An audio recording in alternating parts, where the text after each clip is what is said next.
ശബരിമല സ്വർണ്ണക്കൊള്ള വിശദീകരിക്കാൻ CPIM ഒരുങ്ങുകയാണ്. ഗൃഹസമ്പർക്ക പരിപാടി ഈ മാസം 15 മുതൽ തുടങ്ങും. ഗൃഹസമ്പർക്കത്തിന് മുൻപ് കേസിൽ കുറ്റപത്രമുണ്ടാകുമെന്നാണ് CPIM നിഗമനം. കുറ്റപത്രം സമർപ്പിച്ചാൽ പത്മകുമാറിനെതിരെ നടപടിയുമെടുക്കും. റഹീസ് റഷീദ് ചേരുന്നു.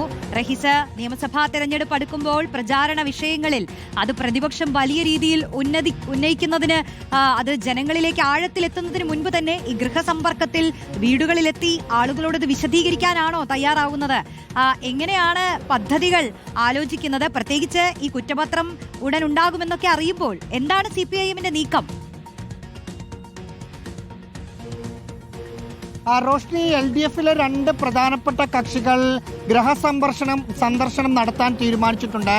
അതിൽ 2 കാര്യങ്ങളാണ് പ്രധാനമായി ഉള്ളത്. ഒന്ന്, സർക്കാരിന്റെ വികസന പ്രവർത്തനങ്ങൾ ജനങ്ങളിൽ എത്തിക്കുക.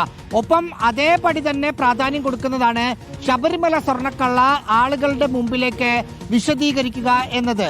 അതായത് ഈ മാസം 15-ാം തീയതി മുതൽ 22-ാം തീയതി വരെയുള്ള ഒരാഴ്ചക്കാലമാണ് CPIMന്റെ സമ്പർക്ക പരിപാടി. ഒപ്പം 15-ാം തീയതി മുതൽ 30-ാം തീയതി വരെയുള്ള 15 ദിവസം CPIM വീടുകൾ കയറിയുള്ള പ്രചാരണത്തിലേക്ക് പോവുകയാണ്. CPIM വിചാരിക്കുന്നത് അതിനു മുമ്പ് തന്നെ SITയുടെ ആദ്യ കുറ്റപത്രം ഉണ്ടാകും എന്ന് CPIM നേതൃത്വം കരുതുന്നുണ്ട്. അങ്ങനെയാണെങ്കിൽ 15-ാം തീയതി വീടുകൾ കയറിയുള്ള പ്രചാരണത്തിന് മുമ്പായി തന്നെ പത്തനംതിട്ട ജില്ലാ കമ്മിറ്റി അംഗമായ പത്മകുമാറിനെതിരെ നടപടിയെടുക്കാൻ കഴിയും. അക്കാര്യങ്ങൾ കൂടി വിശദീകരിച്ച് വോട്ടർമാരെ കാര്യങ്ങൾ പറഞ്ഞു മനസ്സിലാക്കാൻ പറ്റും എന്ന വിചാരമാണ് CPIMനും CPIക്കും ഉള്ളത്. അതിനൊപ്പം തന്നെ അടുത്ത മാസം ഫെബ്രുവരി മാസം 1-ാം തീയതി മുതൽ 15-ാം തീയതി വരെ 3 മേഖലകൾ കേന്ദ്രീകരിച്ച് ജാഥകളും LDF നടത്തുന്നുണ്ട്.